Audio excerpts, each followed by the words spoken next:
ठीक है। तो कल हमने कौन कौन से, एक तो लाइन प्लॉट किया था, नॉर्मल जो टाइम सीरीज के लिए लाइन प्लॉट होता है। उसके बाद हमने हिस्टोग्राम किया था, जिसमें बिन्स में डिस्ट्रीब्यूशन करके हिस्टोग्राम्स बनाए थे।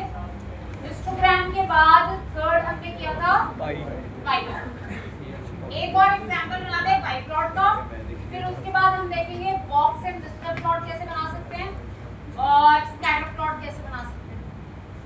तो मेरे पास फीफा वाली फाइल है,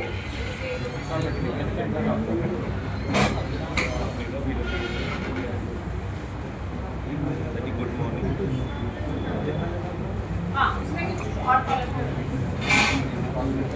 ये हमारे पास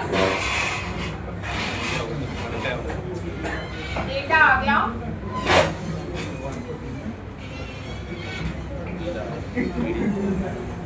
ठीक है, ये मेरे पास डेटा आ गया। मुझे क्या करना है, मुझे 5 कैटेगरीज में वेट्स को डिवाइड करना है और फिर उन 5 कैटेगरीज का मुझे पाई चार्ट बना। ठीक है, तो मैंने सबसे पहले क्या किया, मेरा ये कॉलम स्ट्रिंग टाइप का है, इसको इस डेटा को पूरा इंटीजर टाइप में कन्वर्ट करती हूँ और इससे एलबीएस हटाती हूँ।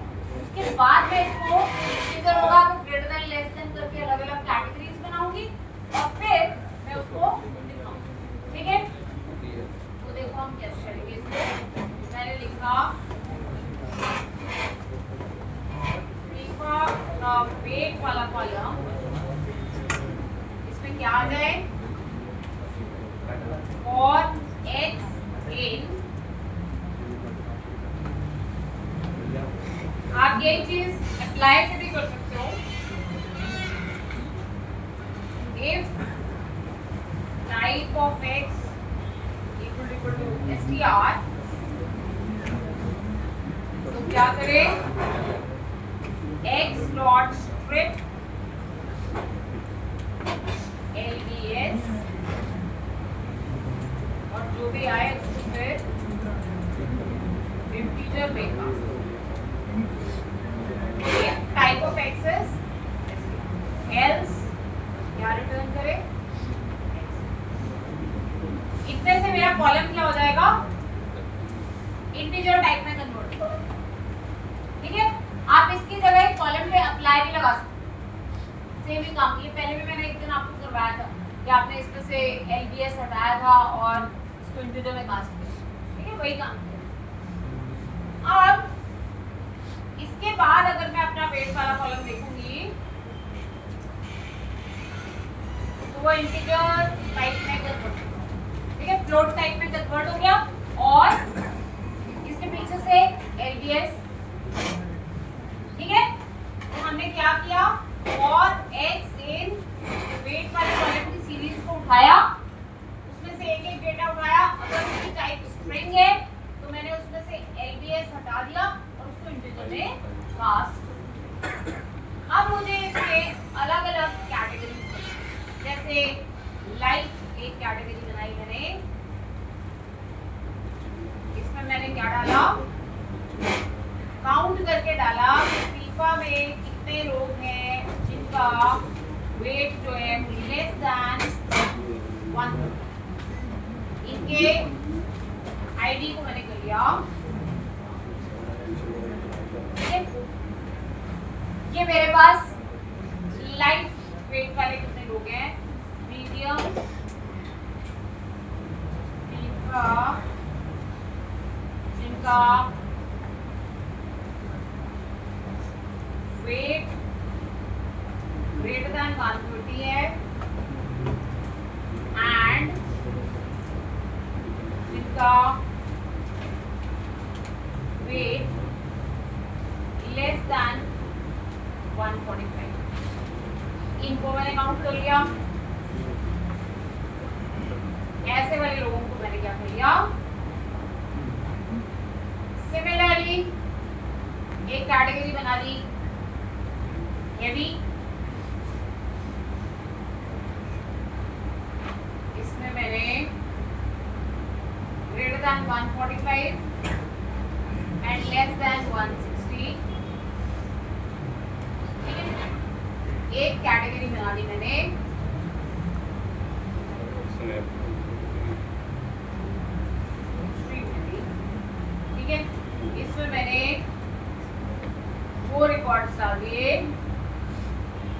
का वेट greater than 160, ठीक है, greater than 160 है। ये मैंने 4 कैटेगरीज में अपने डेटा को काउंट किया। आप चाहें तो इनको प्रिंट करा के देख सकते हैं कितना कितना डेटा किस कैटेगरी में आया। आपके पास डेटा आ गया तो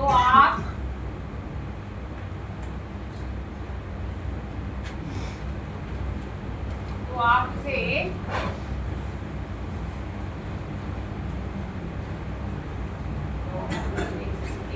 ये लिख लिया तो मैं इसको ऊपर ले जाऊँ, 2 लाइन से हटाओ,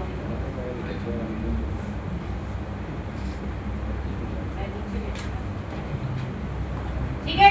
तो इतने रिकॉर्ड्स फर्स्ट कैटेगरी में, इतना सेकंड में, इतना थर्ड में, इतना फोर्थ। थोड़ा इसका इवन डिस्ट्रीब्यूशन करने के लिए मैं थोड़ा रेंज 140 से 155 तक इसमें डाल दूँ, 155 से 170 तक इसमें डाल दूँ, या 175 तक इसमें डाल दूँ, और ग्रेटर देन 170, ताकि सब में सही से डेटा, ठीक है। ये मेरा डेटा, अब मुझे इसको किस पे प्लॉट करना है, पाई प्लॉट पे लिखना है, ठीक है।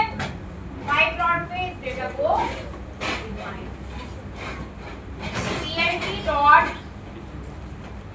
पाई, PLT डॉट पाई प्लॉट बन जाएगा। जो डेटा आपको दिखाना है लिस्ट बना के डेटा दे दो, लाइट, मीडियम, हेवी, ठीक है। फिर लेबल्स दे दो, जो आपने इनके लेबल्स देने हैं,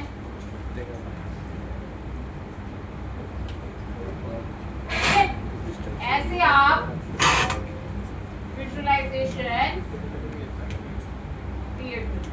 लाइट, मीडियम, हेवी, ठीक है। और ऑटो परसेंटेज कर दो ताकि परसेंटेज में डेटा साथ में, ऑटो परसेंटेज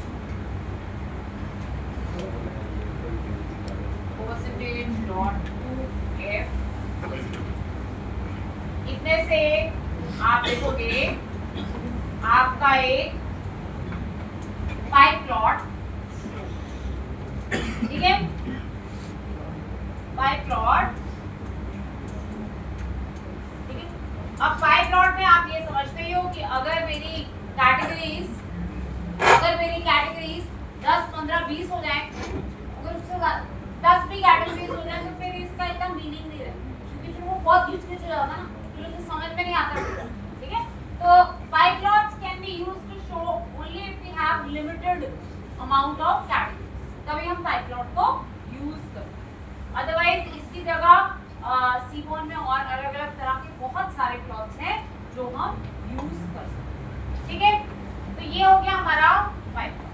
अब पाई प्लॉट के बाद नेक्स्ट जो मैं आपको प्लॉट बता रही हूँ वो है बॉक्स एंड विस्कर प्लॉट।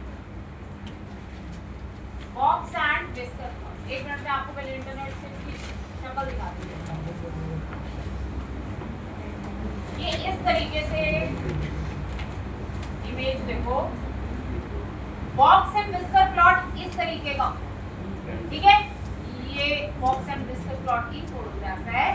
आप देखोगे ये डिस्ट्रीब्यूशन ऑफ अ कॉलम दिखाता है कि इस कॉलम में लोअर वैल्यू क्या है, स्टार्टिंग कहां से वैल्यू शो हो रही है। ये इसका फर्स्ट क्वार्टाइल है, क्वार्टाइल 1 मतलब 25% ऑफ डेटा कहां पे कर रहा है। फिर इस बॉक्स के अंदर ये क्या दिखाता है, फर्स्ट क्वार्टाइल से लेके थर्ड क्वार्टाइल तक, मतलब बीच का 50% ऑफ डेटा इस बॉक्स में रखो। ये इस बॉक्स के अंदर कौन सी वैल्यूज आएंगी तो 50%, ये फर्स्ट क्वार्टाइल, ये सेकंड क्वार्टाइल, ये थर्ड क्वार्टाइल और ये आपका एक्सट्रीम, ठीक है।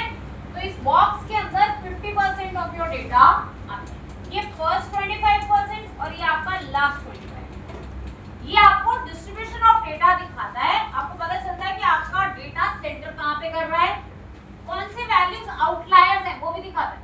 कौन सी वैल्यूज है जो आउटलायर्स हैं, आउटलायर्स किस साइड ज्यादा है, इस साइड ज्यादा है या इस साइड ज्यादा है, इसका भी इंडिकेशन।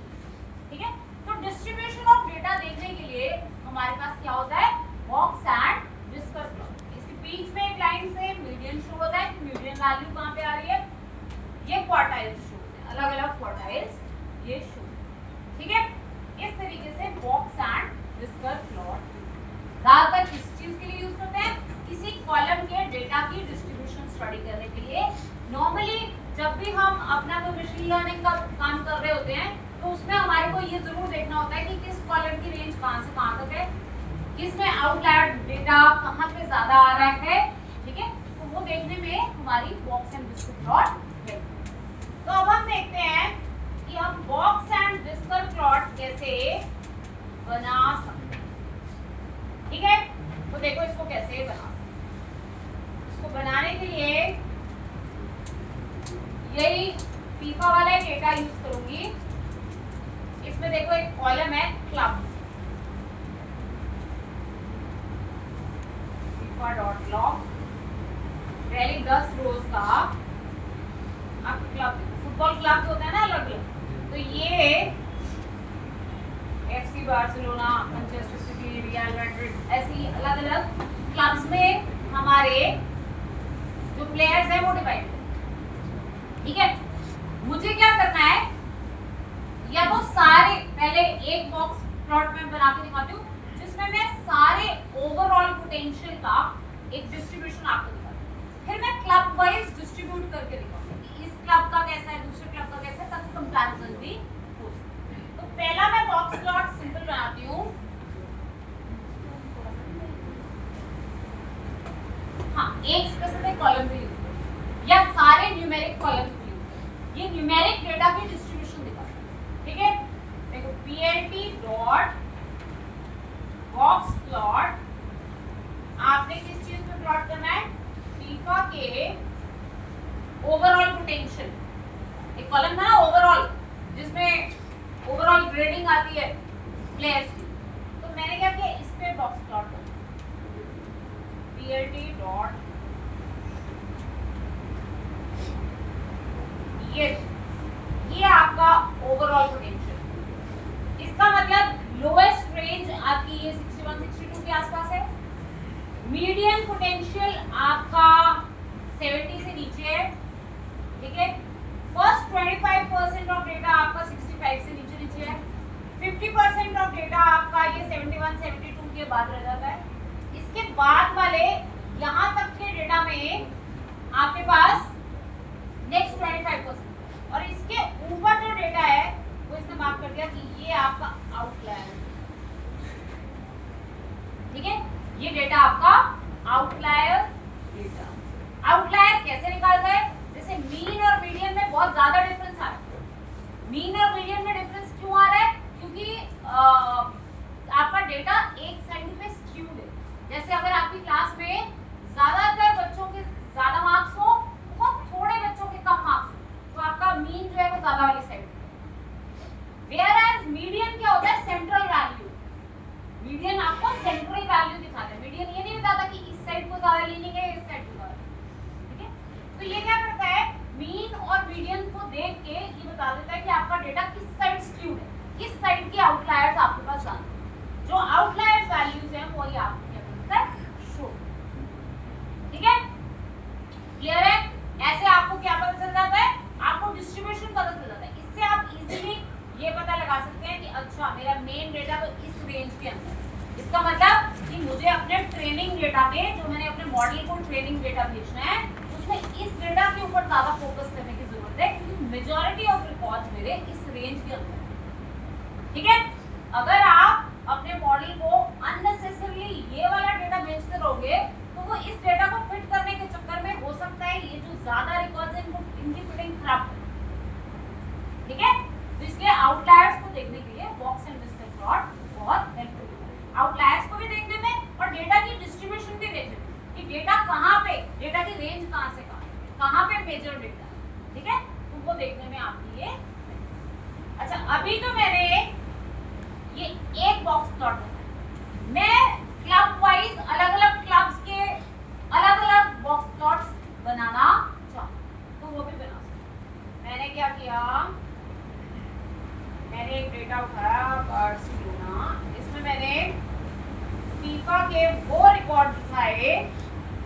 करके जिनका club is equal to FC बार, ठीक है, उनका ओवरऑल, ठीक है। ये एक क्लब का मैंने डेटा उठाया, ऐसे ही मान लो एक दूसरे क्लब का डेटा उठाया, इसमें मैंने रियल मैड्रिड वाले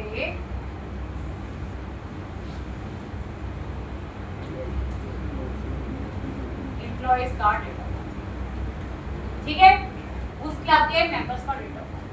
अब मैं 3 क्लब का उठाती हूँ। एक मैंने उठा लिया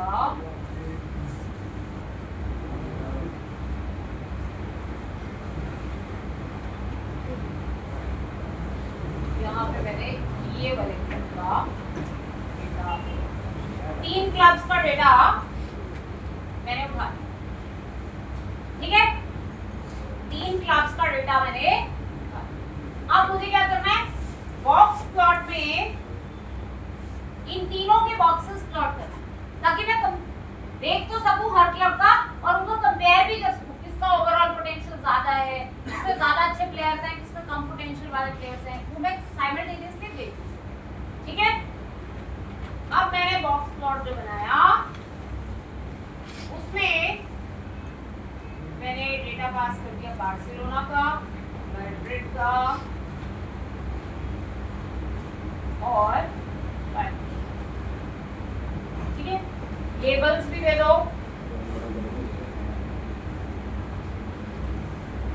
लेबल्स भी दे दो,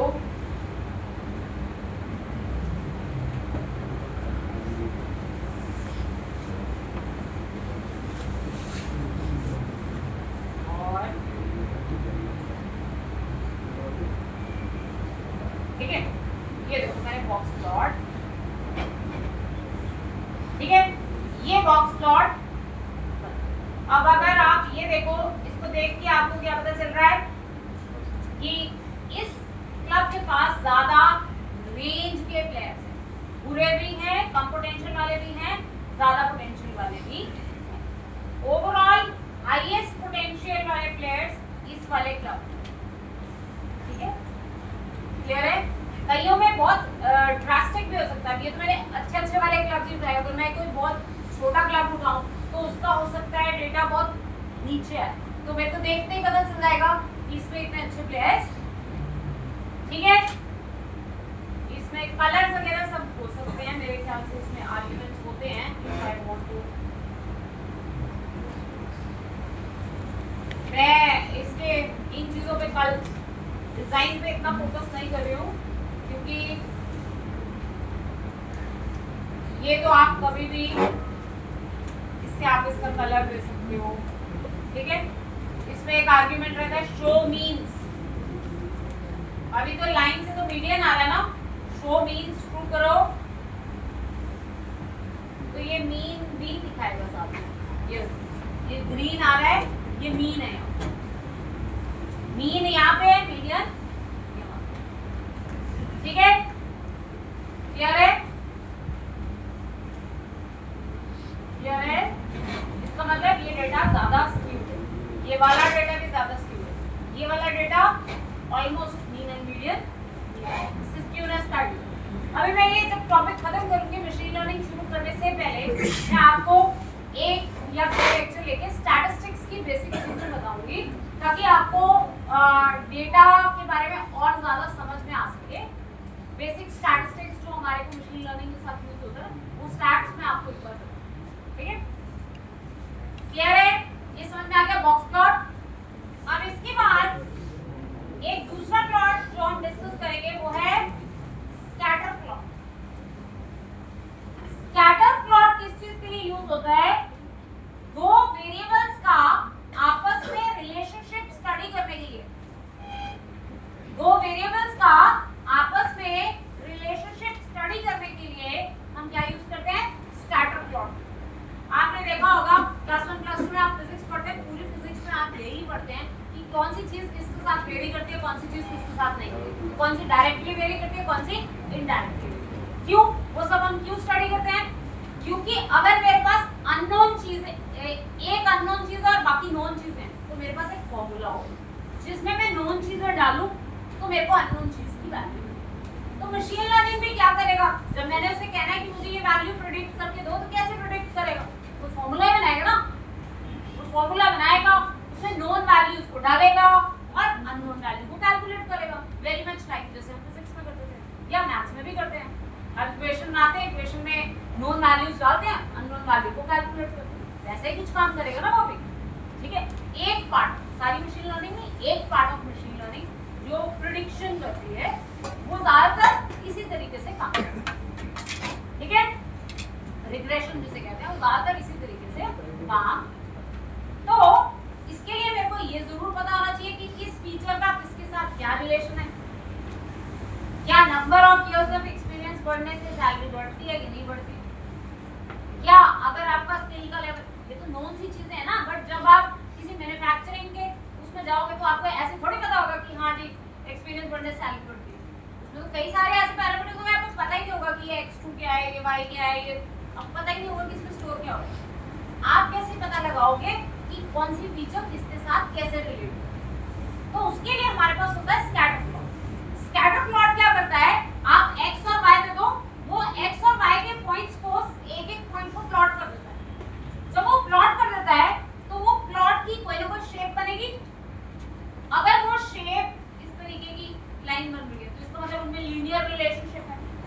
अगर वो इस तरीके की लाइन बन रही है इसका मतलब उनमें इनडायरेक्ट मतलब रिवर्स रिलेशनशिप है। 1/, करके रिवर्स रिलेशनशिप है, एक दूसरे के इनडायरेक्टली प्रोपोर्शनल है। अगर उसके बीच में ऐसे प्लॉट बन रहा है तो इसका मतलब उनका रिलेशनशिप लीनियर नहीं है, वो एक्सपोनेंशियल है।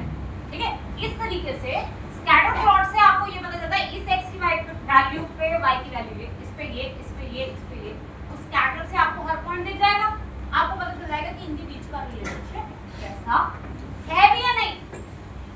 कई बार ऐसा होगा सारा डेटा ऐसे जगड़ ला है, कोई शेप ही नहीं बन रही, इसका मतलब उनके बीच में रिलेशनशिप ही नहीं। ठीक है, तो ये आपको स्टार्टिंग में ये बता देता है कि कौन सी फीचर्स मेरे लिए वैल्यूएबल होंगी, कौन सी वैल्यूएबल नहीं। तो देखो हम स्कैटर प्लॉट कैसे बनाते हैं। जैसे मेरे पास x में कुछ डेटा है, ठीक है, और y में कुछ डेटा है,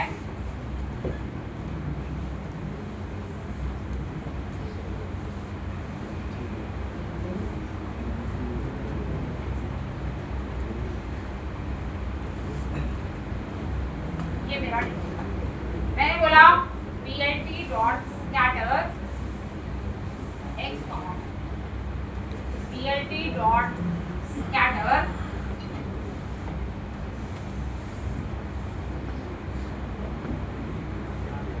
x, plt डॉट शो। देखो ये स्कैटर प्लॉट। अब मैंने डेटा ही ऐसा डाला है कि वो लीनियर रिलेशनशिप है, तो ये देखो ये एक परफेक्ट लाइन जैसा रिलेशनशिप है। अगर मैंने डेटा डाला होता जिसके बीच में कोई कोरिलेशन होता, जैसे यहाँ पे 23, यहाँ पे 10, यहाँ पे 43, यहाँ पे 16, यहाँ पे 0, यहाँ पे 25, 102, ठीक है, ऐसा डेटा डाला है। अब इसके बीच में ये प्लॉट्स कैसे स्कैटर हो गए पॉइंट्स, कोई रिलेशनशिप नहीं, ठीक है। ये तो मैंने छोटा सा लिया, आप कोई डेटा सेट का डेटा उठाओ और उसे प्लॉट करके देखो, आपको पता चल जाएगा, ठीक है। अगर उनके बीच में कोई रिलेशनशिप होगा तो वो डेटा एक लाइन या एक कर्व किसी ना किसी फॉर्म में अलाइन होता हो, अगर नहीं होगा तो डेटा स्कैटर्ड होगा, ठीक है। तो ये आपको कोरिलेशन स्टडी करने में हेल्प करता है कि एक वेरिएबल के साथ दूसरा वेरिएबल कैसे चेंज होता है, ठीक है, वो स्टडी करने के लिए। चलो ये मैंने आपको थोड़े से मैट प्लॉट लिख के प्लॉट बताए। मैं बहुत ज्यादा इस पर फोकस नहीं कर रही हूँ क्योंकि ज्यादातर हम इसे यूज नहीं करेंगे, ज्यादातर जिसे यूज करेंगे हम सीमॉन के प्लॉट देखते हैं, जो हम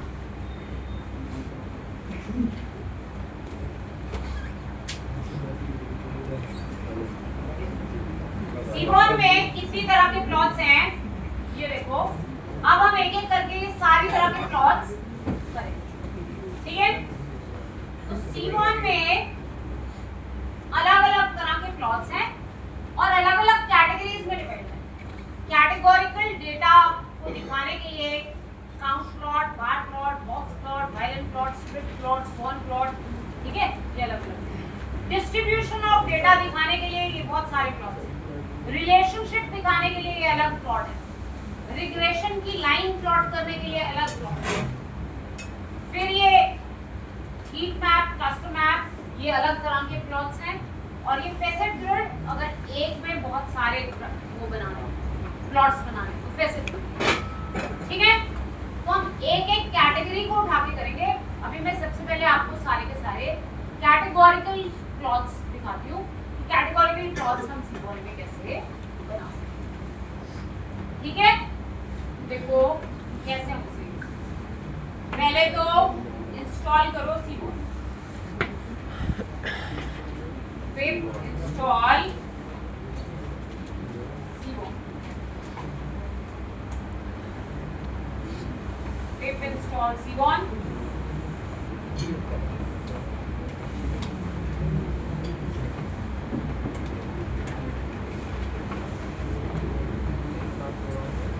ठीक है। ये हमने C1 इंस्टॉल कर लिया। फिर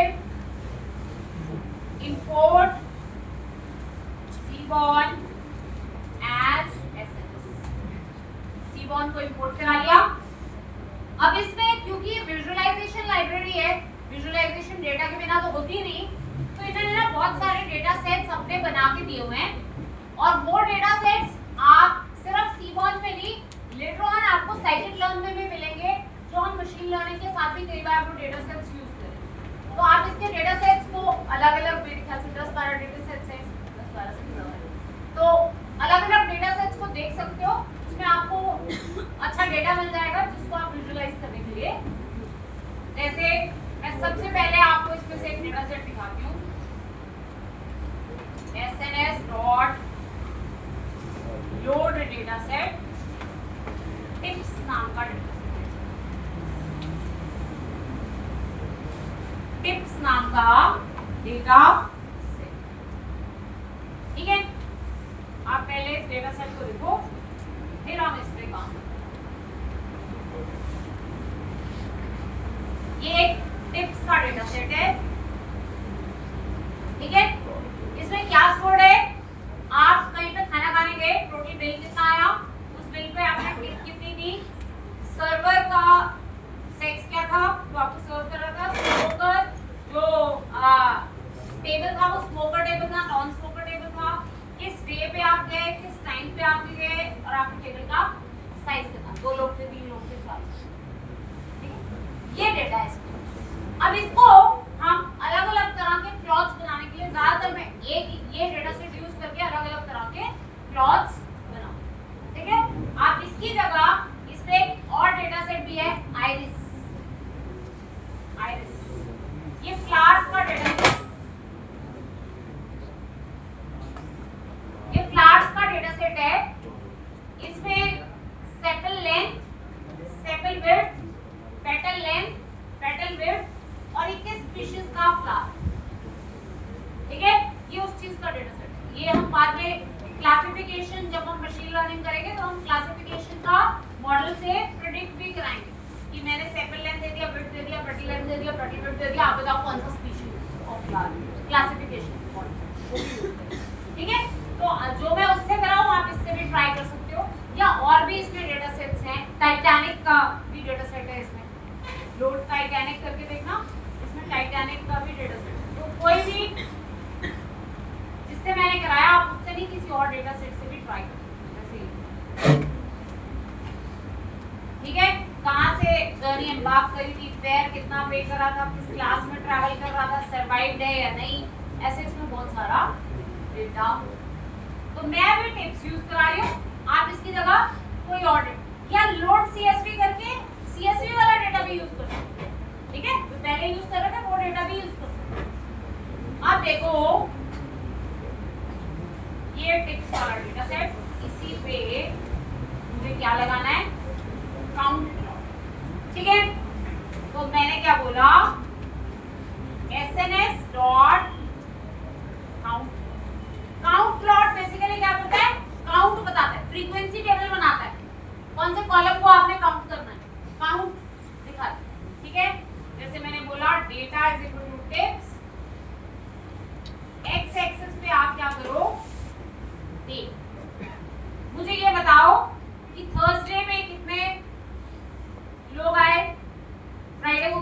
आए सैटरडे को, कितने लोग आए संडे को, ठीक है। एक्स एक्सिस पे मैंने रख लिया डे, वाई एक्सिस पे तो टोटल ही आए रिकॉर्ड्स, फ्रीक्वेंसी। थर्सडे की फ्रीक्वेंसी कितनी थी विजिटर्स की, फ्राइडे की कितनी है, सैटरडे की कितनी है और संडे की।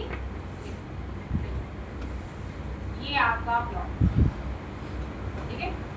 एक्स एक्सिस पे आ गया डे, थर्सडे को काउंट ऑफ विजिटर 60 है, फ्राइडे को इतना है, सैटरडे को इतना है और संडे को, ठीक है। क्लियर है।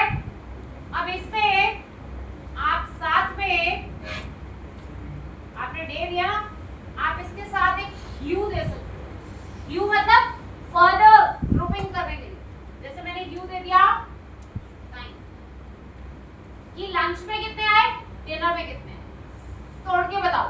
डे में भी तोड़ के बताओ कि लंच के कितने हैं और डिनर भी कितने। क्यों मैंने बता, देखो लंच टाइम पे कितने, डिनर पे। तो इससे आप कंक्लूड कर सकते हो कि वीकडेज में ज्यादातर लोग लंच पे आते हैं, वीकेंड पे ज्यादातर लोग डिनर्स पे, ठीक है। ऐसे आप क्या कर सकते हैं, इसमें से इनसाइट निकाल, ठीक है। क्लियर है। अगर आपने इसको ऐसे करना है तो आप इसको एक्स ना कह के वाई कह दो, तो इसकी ओरिएंटेशन चेंज हो जाएगी, ठीक है। तो इसकी ओरिएंटेशन क्या हो जाएगी। अच्छा, एक्स लेबल वाई लेबल तो आप बदल ही सकते हैं, ठीक है। X label is equal to this, y label is equal to this, तो लेबल्स को बदल। क्लियर है। ये है हमारा काउंट। अब काउंट प्लॉट के बाद नेक्स्ट प्लॉट करेंगे हम, काउंट प्लॉट था, काउंट के बाद नेक्स्ट करेंगे पाथ, एसएनएस डॉट पाथ, ठीक है। SNS dot path plot, data is equal to tips, x is equal to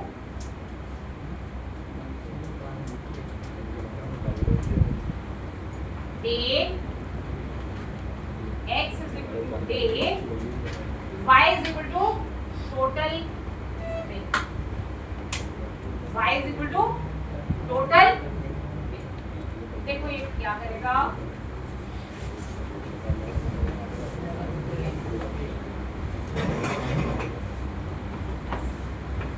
ये मेरा बार प्लॉट बन गया, ठीक है। एक्स एक्सिस पे आ गए डे और वाई एक्सिस पे आ गया एवरेज टोटल बिल। फ्राइडे को जितने लोग आए, थर्सडे को जितने लोग आए उनका एवरेज बिल इतना था, फ्राइडे का इतना था, सैटरडे और संडे पे एवरेज बिल, ठीक है। ये दो चीजें दिखाता है, काउंट काउंट नहीं दिखाता। ये क्या दिखाता है, इस चीज के साथ ये वाली वैल्यू कैसे चल, ठीक है। और ये जो है ये बेसिकली दिखाता है कि आउट डेटा कितना है, आउटलायर डेटा कितना है, वो ये बताता है, ठीक है। एरर बार दिखाता है कि आउटलायर डेटा कितना, ठीक है। अच्छा, अगर आप एवरेज ना दिखाना चाहें, मैं चाहती हूँ मुझे टोटल दिखाना है, इस दिन का टोटल बिल इतना, इस दिन का टोटल बिल इतना, तो आप एस्टिमेटर बदल सकते हैं। एस्टिमेटर मैंने बोला सम लगाओ, एस्टिमेटर लगाओ सम, ये आपका सम ऑफ ऑर्डर्स है। टोटल बिल्स जो थर्सडे को थे उनका सम इतना था, फ्राइडे का इतना था, सैटरडे का इतना था, संडे का, ठीक है। क्लियर है।